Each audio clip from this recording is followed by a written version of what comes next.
Delhi high court के जज justice Jaswant Verma, जिनके घर में कैश बरामद होती है और जस्टिस जसवंत वर्मा के ऊपर भ्रष्टाचार का आरोप लगता है, लेकिन मीडिया इन चीजों को नहीं दिखाई। जस्टिस जसवंत वर्मा के घर पर आग लगती है 14 मार्च को, जो कि न्यूज़पेपर में 21 मार्च को रिलीज की जाती है। इतने भ्रष्टाचार जस्टिस की क्यों छुपाई जा रही है? अगर कोई आम नागरिक होता या कोई अनदर बिजनेसमैन होता तो उनके उसी दिन छप जाते, कैश काउंट करने के लिए कैश मशीन भी भेजे जाते। लेकिन एक जस्टिस घर इतने कैश बरामद हुए, इतने कैश में आग लग गई है, लेकिन अभी तक मीडिया किसी भी तरह की टिप्पणी नहीं दी है और उस पर किसी भी गवर्नमेंट ने टिप्पणी नहीं दी। आखिर जस्टिस जसवंत वर्मा के भ्रष्टाचारी को क्यों छुपाया जा रहा है? जब भी कहीं पर अगर कैश बरामद होती है तो वहाँ पर कैश गिनने के लिए मशीन भेजी जाती है, वहाँ पर ईडी जाती है, लेकिन अभी तक वहाँ ईडी गई है, वहाँ पर कैश कितने जनता को अभी तक बताया नहीं गया और कैश कितने हुए ये जनता में अभी तक खुलासा नहीं किया गया है। अगर ये कोई नॉर्मल पीपल्स के होते तो अब तक ये खुलासा भी हो चुके थे और सारे सबूत और बयान एक साथ होते। आखिर जस्टिस जसवंत वर्मा के केस को क्यों छुपाया जा रहा है? आखिर प्रोजेक्ट में क्यों ऑर्डर क्यों नहीं ले पा रहे? सेंट्रल गवर्नमेंट इसमें एक्शन क्यों नहीं ले पा रही है? ईडी क्यों नहीं जा रही है? कैश काउंट की मशीन अभी तक वहाँ क्यों नहीं भेजी गई है? और एग्जैक्ट अमाउंट कितने हैं, कितने करोड़ है, 500 करोड़ है, 600 करोड़ है, 800 करोड़, 1000 करोड़, कितने करोड़ है,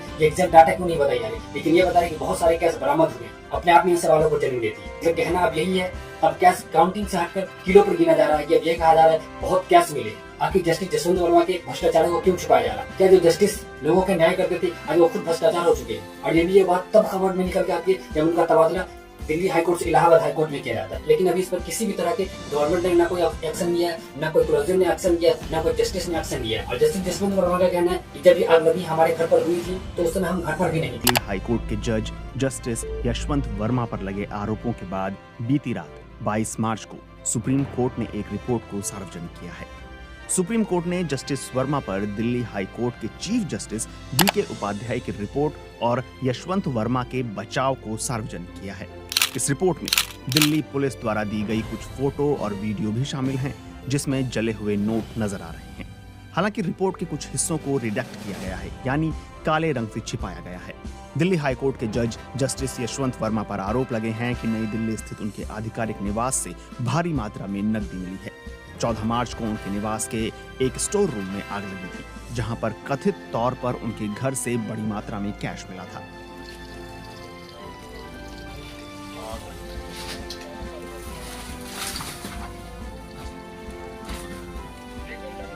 वहीं जस्टिस यशवंत वर्मा ने दावा किया है कि स्टोर रूम में उन्होंने या उनके परिवार वालों ने कभी कैश नहीं रखा और उनके खिलाफ साजिश रची जाती है।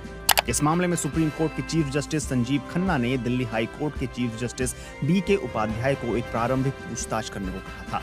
अपनी रिपोर्ट में दिल्ली हाई कोर्ट के चीफ जस्टिस DK उपाध्याय ने कहा है कि 15 मार्च को उन्हें दिल्ली पुलिस के कमिश्नर का फोन आया, जिसमें उन्होंने जस्टिस यशवंत वर्मा के घर में लगी आग के बारे में बताया।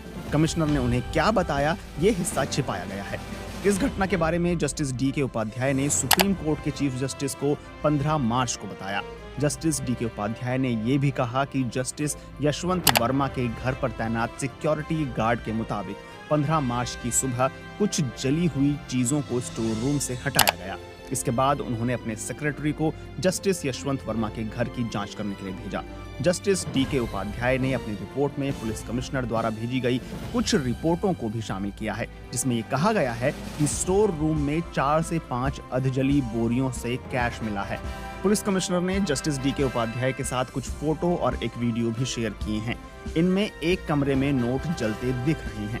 जस्टिस DK उपाध्याय का कहना है कि उन्होंने ये फोटो और वीडियो सुप्रीम कोर्ट के चीफ जस्टिस संजीव खन्ना को भी भेजी और इन्हें जस्टिस यशवंत वर्मा को भी दिखाया। जस्टिस DK उपाध्याय ने लिखा है कि उनकी जांच के मुताबिक स्टोर रूम में केवल घर के रहने वाले लोगों, नौकरों और मालियों का आना जाना था, इसलिए इस मामले में और जांच की जरूरत है। सुप्रीम कोर्ट के चीफ जस्टिस संजीव खन्ना और दिल्ली हाई कोर्ट के चीफ जस्टिस DK उपाध्याय ने यशवंत वर्मा से 3 सवाल पूछे। स्टोर रूम में पैसे कैसे आए थे, उस धन का स्रोत क्या था और किस प्रक्रिया से इन पैसों को 15 मार्च की सुबह हटाया गया। अपने बचाव में जस्टिस यशवंत वर्मा ने कहा है कि जब आग लगी तब वे मध्य प्रदेश में थे और 15 मार्च की शाम को वापस दिल्ली पहुंचे। आग लगने के समय घर पर उनकी बेटी और स्टाफ मौजूद थे, लेकिन आग बुझाने के बाद उन्होंने स्टोर रूम में कैश को नहीं देखा। यशवंत वर्मा के मुताबिक उन्हें पहली बार जले हुए कैश के बारे में तब पता चला था जब दिल्ली हाई कोर्ट के चीफ जस्टिस ने उन्हें वीडियो दिखाया था। उन्होंने कहा कि उन्होंने या उनके परिवार वालों ने आज तक उस स्टोर रूम में कैश नहीं रखा और जिस कैश का जिक्र किया जा रहा है वो उनका नहीं है। उन्होंने अपने जवाब में लिखा है कि ये कहना कि कोई एक ऐसे कमरे में कैश रखेगा जो खुले में है और जहां कोई भी घुस सकता है, ये बिल्कुल अविश्वसनीय है। उन्होंने कहा कि वो कैश केवल बैंक से निकालते हैं और उनके पास सारे लेन देन के कागजात हैं। यशवंत वर्मा के मुताबिक उनका स्टोर रूम उनके रहने वाली जगह से बिल्कुल अलग है और उनके घर और स्टोर रूम के बीच एक दीवार भी है। उन्होंने कहा कि उन्हें ये कथित कैश दिखाया या सौंपा नहीं गया। उन्होंने अपने स्टाफ से भी पूछताछ की और उन्होंने भी कहा कि स्टोर रूम से कोई कैश हटाया नहीं गया है। उनका कहना है कि ये पूरा मामला उनके खिलाफ एक साजिश है। अब मामला भारत के चीफ जस्टिस संजीव खन्ना द्वारा गठित कमेटी को सौंपा गया है। साथ ही पुलिस ने जस्टिस यशवंत वर्मा के पिछले 6 महीने के कॉल रिकॉर्ड भी मांगे हैं और जस्टिस यशवंत वर्मा को अपने फोन से कोई भी डेटा हटाने से भी मना किया गया है। चीफ जस्टिस संजीव खन्ना ने फैसला लिया है कि फिलहाल के लिए जस्टिस यशवंत वर्मा को कोई न्यायिक जिम्मेदारी ना सौंपे। आखिर ईडी वहाँ पर क्यों नहीं पहुँचती? आखिर जांच एजेंसी क्यों नहीं वहाँ पहुँच पा रही है? क्या ईडी जांच एजेंसी ने नहीं देखा? क्या ईडी ने नहीं देखा? आखिर छापामारी के लिए वहाँ पे क्यों नहीं जा पा रहे? Income tax and prevention act में लेकर अगर किसी भी घर में बरामद होती है तो उनका सजा होगी, उनके ऊपर जुर्माना होगी, इनमें से दोनों भी हो सकती है। इनकम टैक्स प्रिवेंशन एक्ट का भी पालन क्यों नहीं किया जा रहा? और जस्टिस जसवंत वर्मा का ये कहना है कि रूम हर कोई यूज करता है, कोई वो हमारा प्राइवेट रूम नहीं है कि उसमें सिर्फ मैं ही जाता, उसमें हर कोई जाता है और वो हमारे कमरे से काफी अलग भी है। आखिर भ्रष्टाचारी को छुपाने के लिए ये गोदी मीडिया और ये गोदी सरकार क्या कर रही है और किस हद तक जा सके, कितनी नीच काम कर सकती है? जनता तक अभी तक किसी भी तरह का खुलासा नहीं किया गया। और क्या इसमें कांड किया गया? क्या भ्रष्टाचारी के एक जस्टिस होकर जिनके ऊपर लोग न्याय करने के लिए जाते हैं, जिनके ऊपर लोग न्याय की उम्मीद से जाते हैं, वो भ्रष्टाचारी अगर करते हैं? आखिर किन कारण में, आखिर किन केसों को छुपाने के लिए उन्हें इतना कैश दिया गया? क्योंकि ये जस्टिस है और जस्टिस के ऊपर सवाल खड़ा होगा ही होगा। और जब ये सवाल जब तक खड़ा होगी, जब तक कि सही निर्णय नहीं दे पाते और ये सही नहीं कह पाते कि आखिर ये इस कारण से नहीं दिया गया और इन कैश में कौन कौन मिले हुए, कौन से केसों को छुपाने के लिए नहीं दिया गया था, कौन से सबूत को मिटाने के लिए नहीं दिया गया, और ये अपने आप में सवालों को जन्म देती है। और जस्टिस जसवंत वर्मा को इनका जवाब तो देना पड़ेगा क्योंकि उनके पास इतने सारे कैश आए कहाँ से। फिर क्या रहा इन तमाम खबरों पर अपनी राय कमेंट बॉक्स में जरूर दे। मिलते हैं नेक्स्ट एपिसोड में नेक्स्ट कंटेंट के साथ, तब तक के लिए जय हिंद।